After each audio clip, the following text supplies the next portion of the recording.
Deus nunca chama a nossa atenção por acaso. Sempre que Ele nos mostra algo por intermédio da sua palavra, é para nos ajudar. E hoje eu trago uma mensagem que certamente vai ajudar bastante, principalmente você que vem orando há um tempo, não tem conseguido a solução do seu problema. Deus não é mau. Tudo o que Ele prometeu, Ele quer cumprir na sua vida. Mas muitas vezes nos falta uma pequena coisa, um pequeno detalhe para a gente conseguir aquilo que nós estamos buscando. Mas se nós prestarmos atenção no que o Senhor nos revela e não desistir, mas continuar agindo sobre a palavra de Deus, mais cedo ou mais tarde nós vamos conseguir a bênção. Aliás, Jesus garantiu que o Pai depressa nos faria justiça. Quando é que Ele disse isso? Está escrito em Lucas capítulo 18, do versículo 1 ao 8. Diz assim: contou-lhes também uma parábola sobre o dever de orar sempre e nunca desfalecer, dizendo: havia em certa cidade um juiz que não temia a Deus e nem respeitava homem algum. E havia também naquela mesma cidade uma viúva que ia ter com ele frequentemente, dizendo: faze-me justiça contra o meu adversário. E por algum tempo ele não quis atendê-la, mas depois disse consigo: ainda que não temo a Deus e nem respeito homem algum, todavia, como essa viúva me incomoda, hei de fazer-lhe justiça, para que ela não continue a vir e molestar-me. E então o Senhor disse: ouvi o que diz esse juiz injusto. Não fará Deus justiça aos seus escolhidos, que clamam a Ele dia e noite, ainda que tardio para com eles? Digo-vos que depressa lhes fará justiça. Contudo, quando vier o Filho do Homem, porventura achará fé na terra? O que é que Jesus está ensinando aqui? Ele está ensinando que ainda que a sua causa pareça impossível, ainda que a sua condição pareça que não tem jeito de se resolver, não deixe de confiar. Nós devemos orar, orar, orar, porque certamente Deus vai nos atender. Mas como eu estava dizendo, às vezes a gente ora e parece que a coisa não está funcionando. Parece que Deus não está nos ouvindo. Mas Jesus garantiu. Ele disse: e não fará Deus justiça aos seus escolhidos, que clamam a Ele de dia e de noite, ainda que pareça tardio para com eles? Digo-vos que depressa lhe fará justiça. Meu querido, minha querida, se a solução está demorando a chegar, não desanime. Continue buscando, porque você tem que procurar dar ouvidos ao que Deus fala. Leia a Bíblia. Dedique um tempo para ouvir a pregação, mas com calma, prestando atenção em cada detalhe, porque às vezes é um detalhezinho que está faltando para você conseguir. Quando nós estamos lendo a Bíblia ou ouvindo a pregação da palavra, o Senhor Deus toca no nosso coração. Vem aquele entendimento, um detalhe, os nossos olhos espirituais se abrem, então naquela hora, basta uma palavra, basta uma ordem, o mal vai embora e o nosso problema é solucionado. Mas é preciso prestar atenção nos detalhes. É preciso ler a Bíblia com atenção e atentar para a mínima coisa. Por exemplo, quando Jesus multiplicou os pães pela segunda vez, Ele disse uma coisa que pode parecer insignificante para muita gente, mas claro que tinha um significado. Tudo o que Jesus fazia e falava tinha um propósito. Então vamos ler primeiro o que está escrito e depois eu explico para você do que eu estou falando. Vamos para o Evangelho de Marcos, no capítulo 8, versículo 6 até o 9. Diz assim: logo mandou ao povo que se assentasse no chão. E tomando os 7 pães, E havendo dado graças, partiu-os e deu aos seus discípulos para que os distribuíssem. E eles os distribuíram pela multidão. Tinham também alguns peixinhos, os quais ele abençoou e mandou que estes também fossem distribuídos. E comeram, pois, e se fartaram. E dos pedaços que sobraram, levantaram 7 alcofas, 7 cestos. Ora, eram cerca de 4.000 homens, fora mulheres e crianças. E Jesus os despediu. Então agora você imagina o cenário. Mais de 4.000 pessoas seguindo Jesus pelo deserto. Preste atenção no detalhe.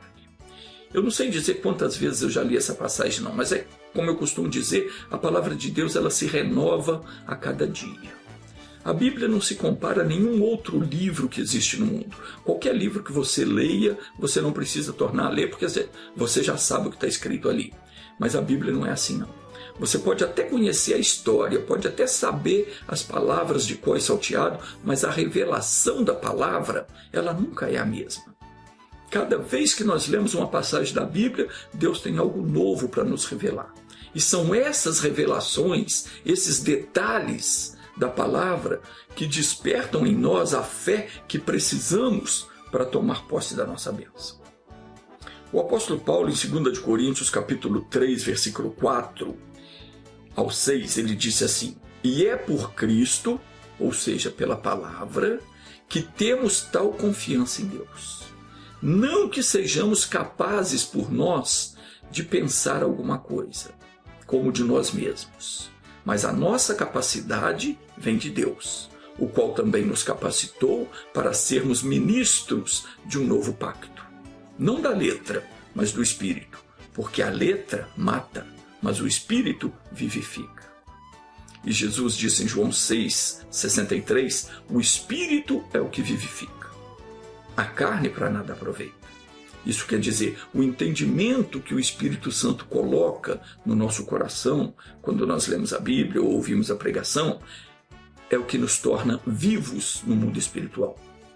A força da nossa fé, ela vem do entendimento que nós recebemos da palavra de Deus. Isso é o que nos dá vida. A sabedoria humana não tem efeito nenhum no mundo espiritual. Aquele que procura se aproximar de Deus com reza, com rituais religiosos, com atos e palavras produzidas pela mente humana, não vai conseguir nada. Porque a fé não provém da mente humana, mas sim de Deus.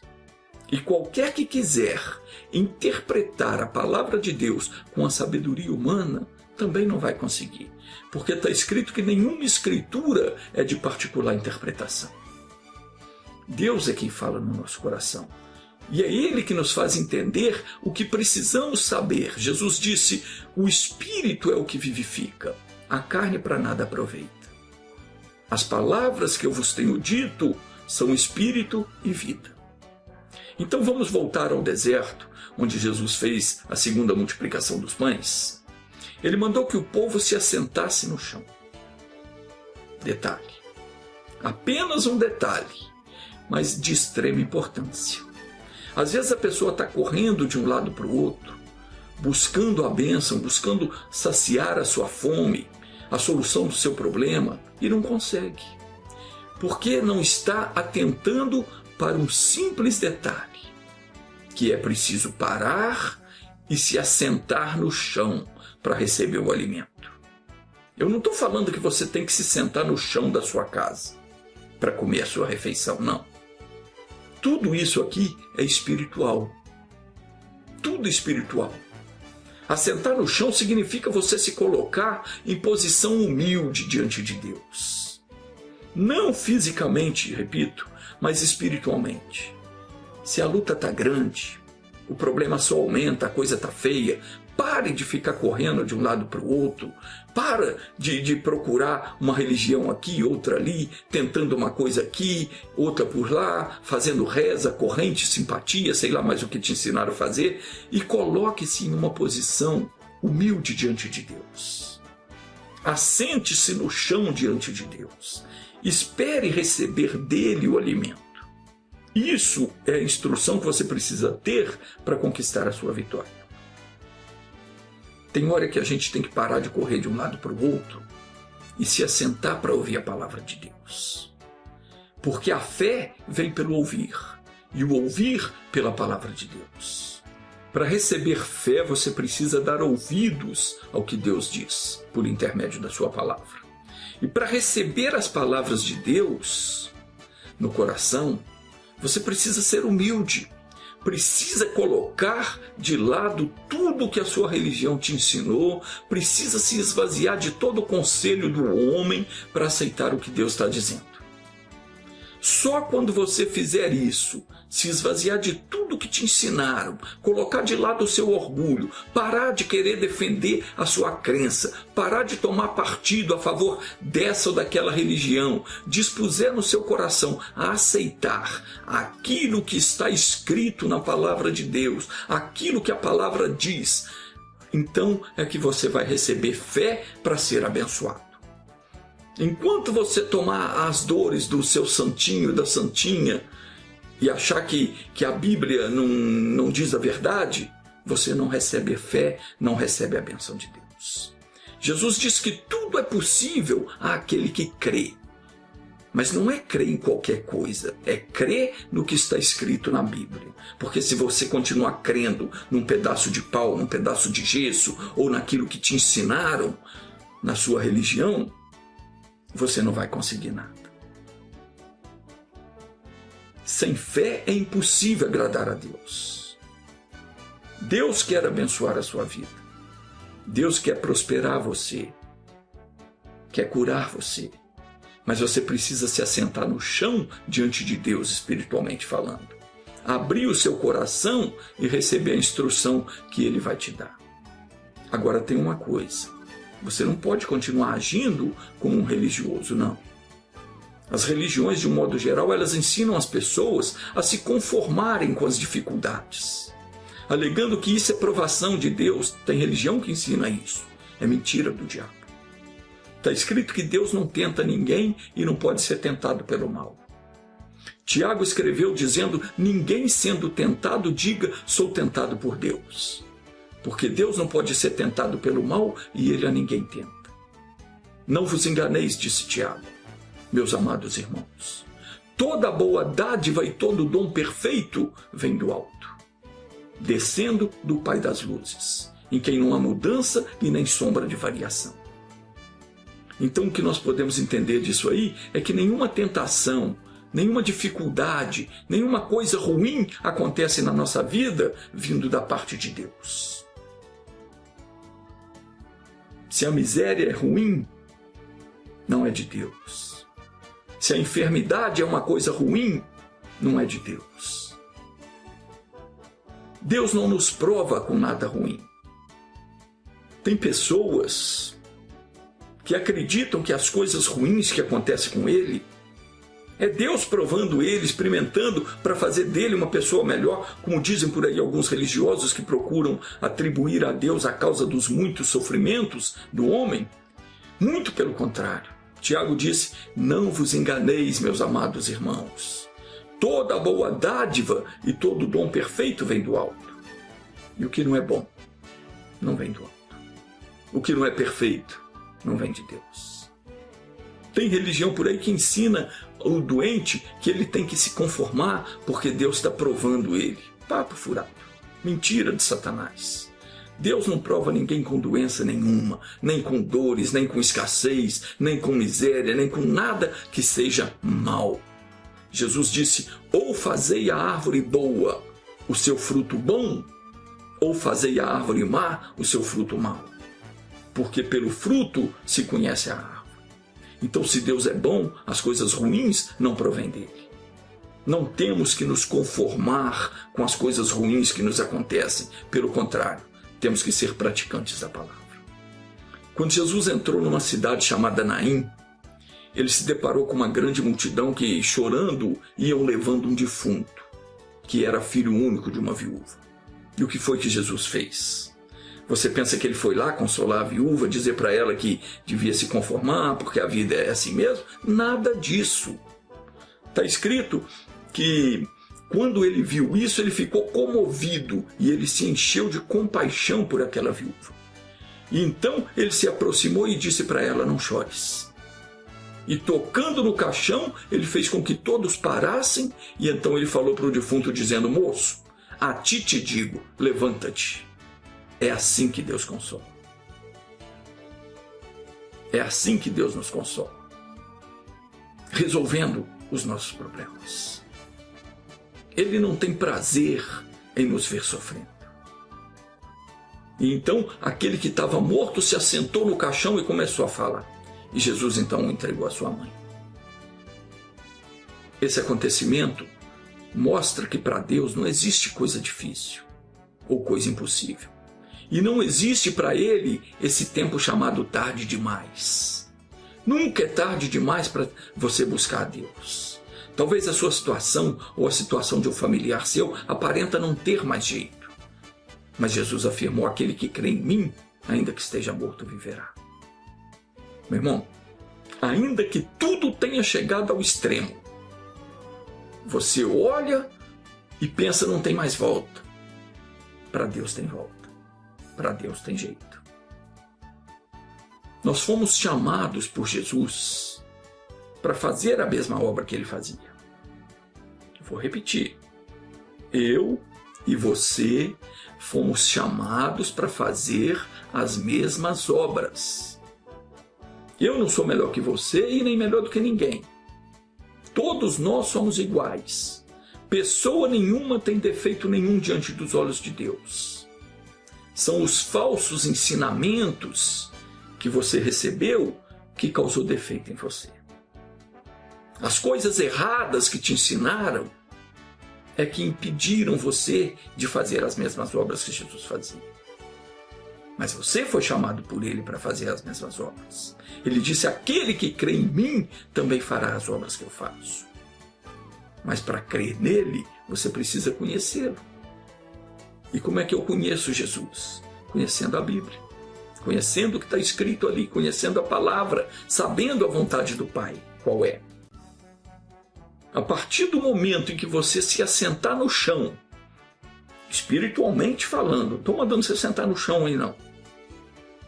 A partir do momento que você se assentar no chão diante de Deus, para receber o alimento que Ele vai te dar, isso é espiritual, você assentar no chão e receber as palavras de Deus no coração. É você parar e prestar atenção naquilo que Ele está falando. Então você se torna apto para ser abençoado e para ser também uma bênção para os outros. Porque é isso que Deus quer de mim e de você.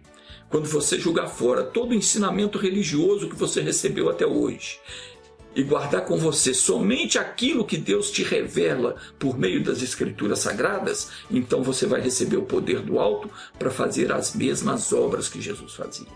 Porque está escrito: mas recebereis poder ao descer sobre vós o Espírito Santo, e ser-me-eis testemunhas, tanto em Jerusalém, como em toda a Judéia e Samaria, e até aos confins da terra. Quando isso acontecer, você vai começar a dar testemunho de Cristo.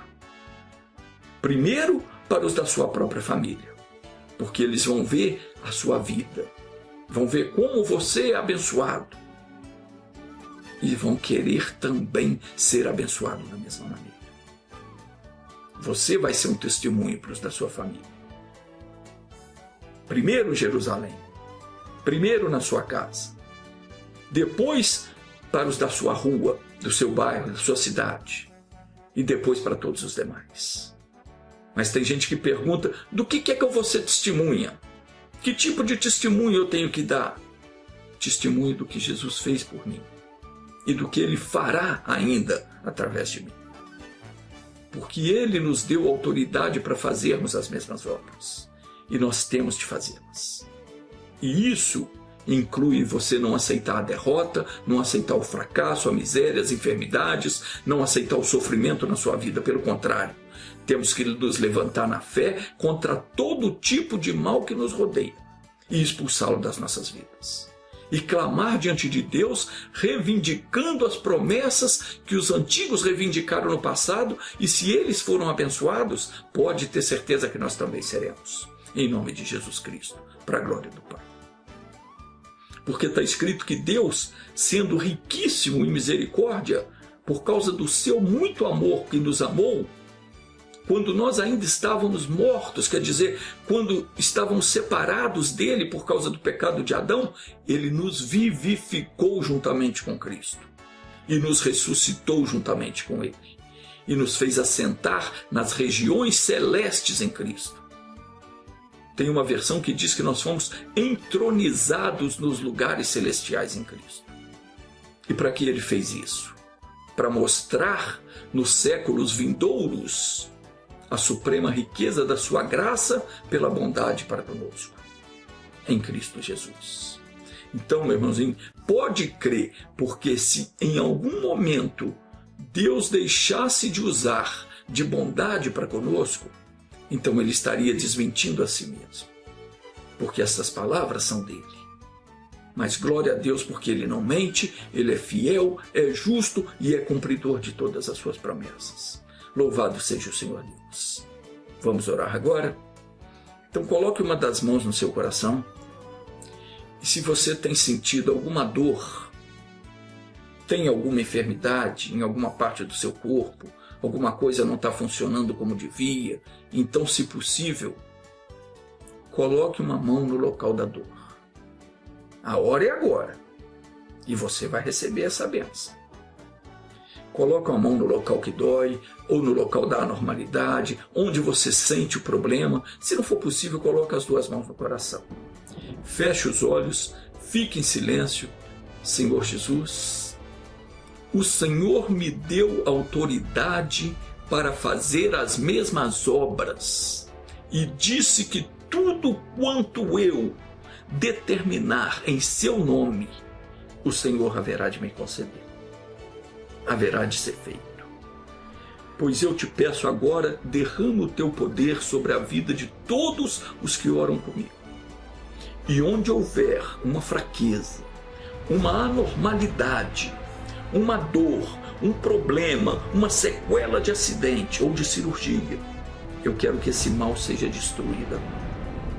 Em nome de Jesus eu digo a você, espírito de enfermidade, demônio que está nessa vida, causando sofrimento, dor, angústia, tristeza, mágoa, ressentimento, eu te amarro agora em nome de Jesus Cristo. Eu proíbo de você continuar agindo nessa vida, mando que saia, vai embora, desapareça, sai com a tua dor, sai com o teu inchaço, sai com o teu mal-estar, leva contigo a tua inflamação, a tua infecção, pega a pedra que você colocou nesse órgão, a pedra nos rins, a pedra na vesícula, sai agora com o teu mal, sai do fígado. Pai, eu ordeno que essa pedra, esse cálculo que se formou em qualquer órgão, seja esmiuçado agora, seja feito pó, seja expelido desse órgão em nome de Jesus, a dor no pé da barriga desapareça, a dor do lado direito vai embora, esses dedos que não dobram normalmente vão se dobrar agora, de agora em diante, esse joelho que não se firma vai recobrar as forças agora, vai se firmar, a dor vai sumir, o problema vai desaparecer, porque eu determino, eu mando que seja assim em nome de Jesus Cristo. Todo mal, toda dor, toda enfermidade, toda anormalidade, em nome de Jesus, sai agora, vai embora, em nome de Jesus Cristo. Levante as suas mãos agora e diga obrigado, Jesus. Depois você procure aí e veja se o mal desapareceu. Porque Jesus prometeu que faria tudo o que eu determinasse em nome dele. Eu fiz a minha parte. E eu não tenho dúvida de que ele cumpriu a dele. Deus te abençoe.